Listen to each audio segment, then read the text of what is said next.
An eventful 20 overs from the Gujarat Titans, becoming the first team to win the toss, decided to bat first, wickets in hand, captain coming out at number 3, scoring some runs, and then towards the end, lots and lots of drama involving Rinku Singh with a bunch of catches, Andre Russell with a bunch of wickets, and both Hardik Pandya and David Miller not quite living up to the promise that they did when they walked out to the middle. 156 for 9 after all that topsy-turvy hitting, catching, and of course the wickets. 4 wickets for Andre Russell in 1 over in the 20th. Here we are on Cricbuzz Live, halfway through the first of 2 games on this Super Saturday. I'm joined by Shaun and Joy. First up, Joy, we've both got to have a little joint celebration. 151, 161. What's the midway point? 156. No, we just had to do it that way because, I thought I was out of the game. For somebody to take 4 wickets and, get 5 runs in the last over, I think, Andre Russell, I almost felt he was bowling for me. He was bowling to keep me in the game. And he got there very well. But it's not the first time. Considering I wasn't in the mix, so I get the casting vote.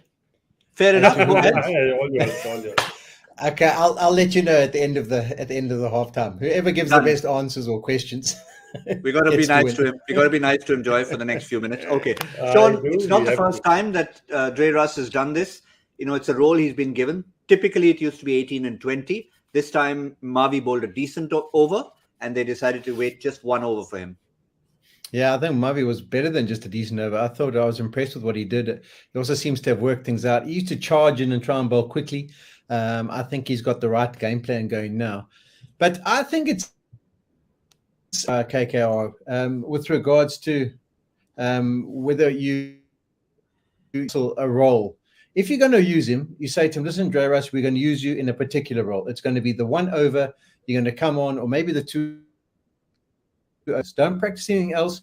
We don't want anything else whatsoever in your head. We just want you to concentrate on what the options are and what you can possibly do. And I think that's the best thing that they can do for him. And he did it brilliantly. What was it against Mumbai? We saw him do it before. He's just got that knack, has he? And he's quick enough too to rush you. So when he goes, it's quite hard to get him away. So they'll be really happy with that. I mean, to have restricted them to 156 from where they were, when Pandya and Miller were at the crease set in that brilliant partnership of 50. Sure, you were starting to think that it was going to be a lot more than that. So they'll be really chuffed, particularly by the way it fit. But what was the last bit there? It was like almost, 6 for 15 or something that they picked up at the back end. There you go, 29 for 7. Yeah, 29 for 7. But I'm just going to throw something else at you. There is only one previous instance of a team scoring fewer than 29 runs in the last 5 overs, which Gujarat did today, after having lost 2 or fewer wickets in the first 15 overs. You can lose wickets early, and then you don't have enough in the tank. But when you've got 8 wickets in the tank, Joy, only one previous instance. That was Rajasthan Royals against Mumbai Indians on a surface no one wants to go and play in a city called Durban. Oh dear, I've just lost my casting vote. I remember that City of Durban match. I remember being in the ground for that match. And no, absolutely. I mean, 16.1, David Miller is still batting. Pandya is still batting. It's looking really good for them. And after that, I think, as I said, the brain fade is not so much. I'd say David Miller had to go for it. The big problem was people like Tewatia, Manohar. None of them showed any judgment at that point in time. What were they doing? The pitch is a bit sticky. It's not coming on. They were just hitting it into the surface and allowing the batsmen to do all the hard work. And they kept hitting it in the air. Nobody bothered to take a few singles, rotate the strike, and get their eye in. This is not the kind of wicket in which you're going to walk in and start whacking it from first ball.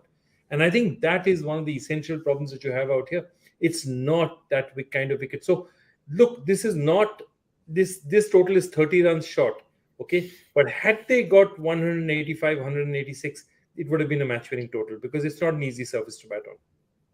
Yeah, and in fact, very similar scores. I was looking at the scores on that particular occasion, Joy, in 2009. 123 for 2 to 145 for 7.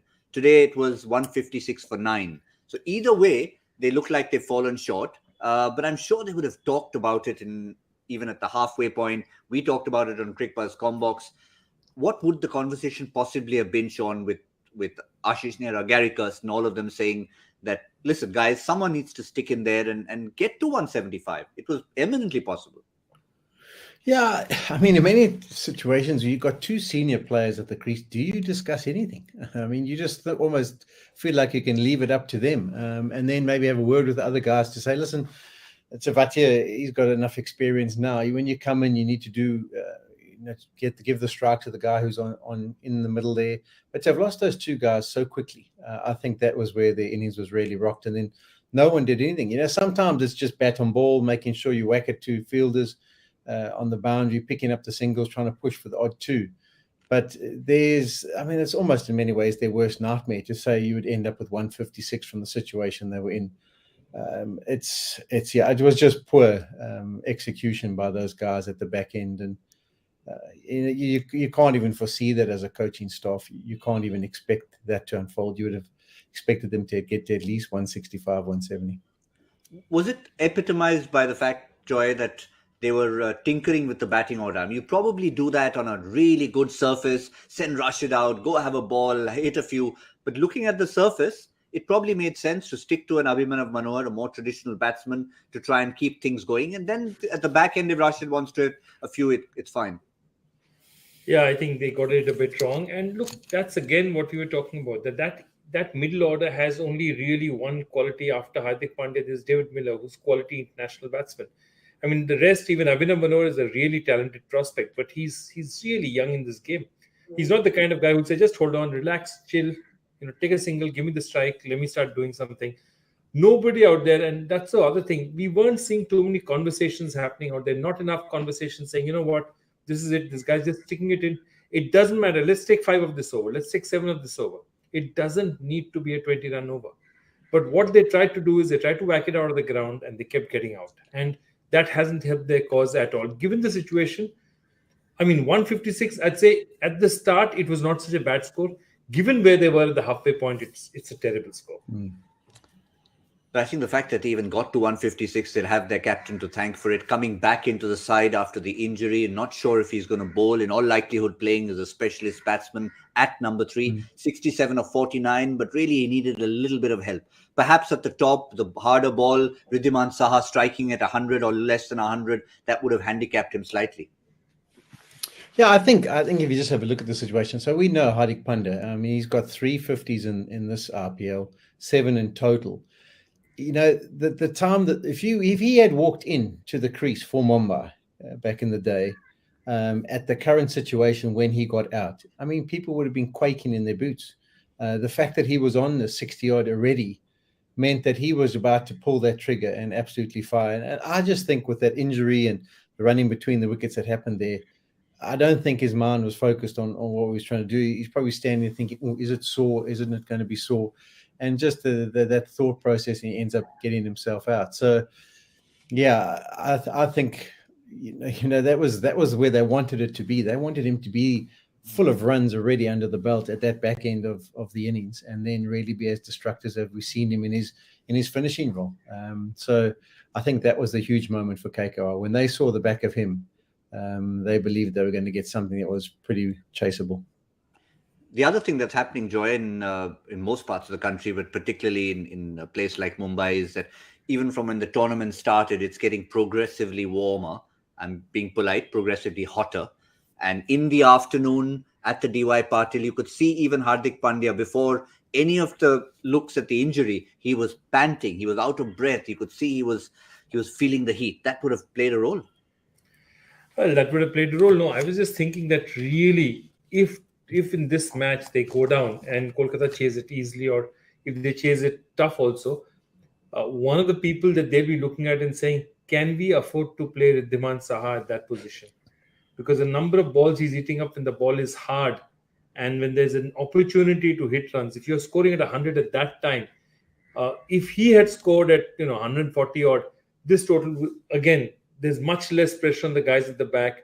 And Hardik Pandya and David Miller played really well, but they could have easily ended up with much more than that. So I think that's something they have to ask themselves. That, was Wriddhiman Saha a success? 25 for 25, did he do the job he was meant to do? Especially on a pitch where, look, Hardik could have had an idea this is not an easy pitch to bat on. He would know that this pitch is slowing down. So Kolkata would be doing exactly that. They'd be telling their openers, go and get 60. It doesn't matter. Don't try and stay with the run rate. Try and get ahead of it, because this is not going to be an easy pitch to bat on coming overs 11, 12, 13. Well, let me pick up from where you've just left off, Joy. Matthew Wade out, Ridhiman Saha in. For Kolkata, Sheldon Jackson out, Sam Billings in. And let me tell you, numbers 74 and 77 have walked out to open the batting for Kolkata. It's Sunil Narayan, who's been given a bit of a earful, didn't sound all friendly from Rashid Khan, just maybe pepping him up. And Sam Billings, Shaun Pollock, has come out to open the batting with Sunil Narayan. Well, there's a surprise, and there's maybe the focus also that they want to get off to a fast start, because that doesn't make any other sense to me. Maybe pull the trigger as quickly as you can, see what you can get in the first 2 or 3 overs, and it should be thoroughly entertaining. So we need to wrap this up and go and watch, because this should be really good. But I'm telling you, I am flabbergasted, because they could have done it with their normal batsmen as well. I mean, this is a big move, because you're talking about Shami, guys like Shami and Alzari Joseph. They're not jokes. They're not going to Lockie, give you, Lockie. Yeah, Lockie, exactly. In the first 6, they're not going to give you, these things too. They'd be love to bowl at it. Sam Billings is a batsman, but Sunil Narayan is going to. I just hope he has a very good quality helmet on today, because he's going to need it. Well, Sam Billings is on strike. Let's first and foremost hope that Sunil Narayan gets strike. He hasn't had strike so far as an opener in this tournament. They tried him last time around, run out without facing a ball. But it's going to be an interesting battle. I think Gujarat know that they've got the bowling to try and defend it. Shaun, with this mindset, it looks like a Brendan McCullum move. Say, go out there, let's get 60 in the first 6. Is this something that Gujarat will actually enjoy? I think Gujarat will be wanting early wickets, and this is the opportunity. There's no doubt that they can have 2 or 3 quickly. And once they've got them, they'll believe they're in the game. If it goes pear-shaped and they do go for 40 or 50 in the first 4 or 5 overs, then maybe they'll feel like they haven't got enough. But you go out there thinking, when you're chasing or defending a small score, wickets up front, with this combination, you've got that chance. Joy, let's have a look at the Kolkata lineup before we wrap up the show. And of course, it's not necessarily always in the order that we anticipated to be in. So ignore what we've written over there. Sam Billings, top of the order. He's replaces Venkatesh Iyer up there. Sunil Narayan opening with him. Iyer will be sitting padded up and waiting. Where does Venkatesh Iyer bat for you, Joy? I think Venkatesh Iyer depends on what the situation is. I think they'll keep him now. He and Russell become that 5 or 6 or 6 and 7. Rinku Singh can hit a ball. If it's a new ball, Rinku Singh can hit it hard. He's a pretty competent batsman. So I'd be really interested in seeing how this goes. I think it's a bit of an unnecessary risk from Kolkata, but who knows what's up there, what's happening with them right now. Well, if it comes off, it's going to be a biggie. But since Rinku Singh, he's already played a part. He's everywhere. It almost seemed as if the ball goes to the onside, deep in the boundary. Rinku Singh takes the catch, goes to the offside. Rinku Singh's been switched around. He takes the catch there as well. 4 catches in the innings for Rinku Singh. He hasn't faced a ball yet. He's already made an impression. And Kolkata have started with an early boundary to Sam Billings. So it looks like it's all to play for. Excitement ahead. The only thing that remains on the show, Shaun Pollock, casting vote. Does my Durban comment make me lose out to Joy? He's still trying. Put your foot in it. Well done, Joy. Round of applause for Joy. Thank you, Shaun. Deeply grateful. That's all the time you have on the show. We'll see you on Cricbuzz Combox in the 10th over. Cricbuzz Live must come to a very somber end for the moment.